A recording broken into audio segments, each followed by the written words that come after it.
Yung kanilang. Hello, ayan. Nag-shopping ako ngayon, nag-grocery shopping. Bumili na ako ng mga kailangan namin. Anong tawag dito?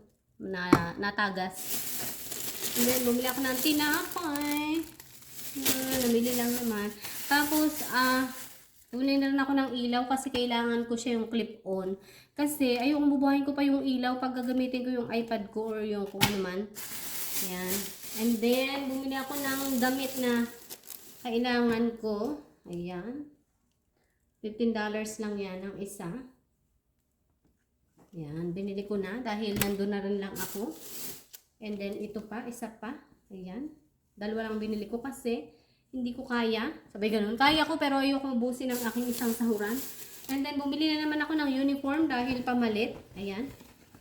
Pati pang ibaba, bumili na rin ako. Dahil kailangan ko ng uniform. Isa lang kasi yung uniform na pinagtsatsagaan ko. Sabi ko, ako bibili ng uniform sa susunod na sahod. Pero hindi nangyari kasi sabi ko, saka na, pag medyo nakailang sahod na ako.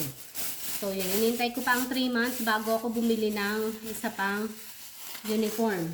Yan. Tapos, bumili na rin ako ng pang steamer, ng pang plancha. Dahil ayokong gumamit ng flat iron. Mas madali para sa akin yung steamer. What else? Ayan. Wala na. Hindi. Bumili ako ng sugar.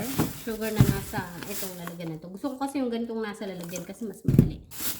And then, magluluto ako ng mais na may gelatin ba yan? Minix sa gelatin. Kaya bumili ako ng meron na akong ganito pero mag-i-stock uli ako kasi kung anong inalis ko, yun ang binabalik ko sa pantry. Para sa susunod ay hindi ako kahanapan. Yun. Yun lang. At kakain na ako. Medyo nagugutom na ako. Ano pa? Wala na. So, yun nga. Laki ng nagastos ko ngayon kasi gawa sa graduation photos ng anak ko. Ang laki nun. And then, plus itong uniform, ang mahal ng presyo niya. Kaya, ang laki din ang nagastos ko ngayong buwan na to. Siyempre, hindi naman ako gumagastos ng bonggang-bongga dahil ako din naman ang kawawa kapag nasa Iran ako. Yun. Kaya, hindi ako nagpapawala talaga ng hindi talaga ako nagpapasaid ng or nag-uubos-ubos ng gastos. Yes. Hindi ko inuubos yung aking isang sahuran ng isang sahod lang. Nagtitipid ako. Talaga nagtitira ako para for next time.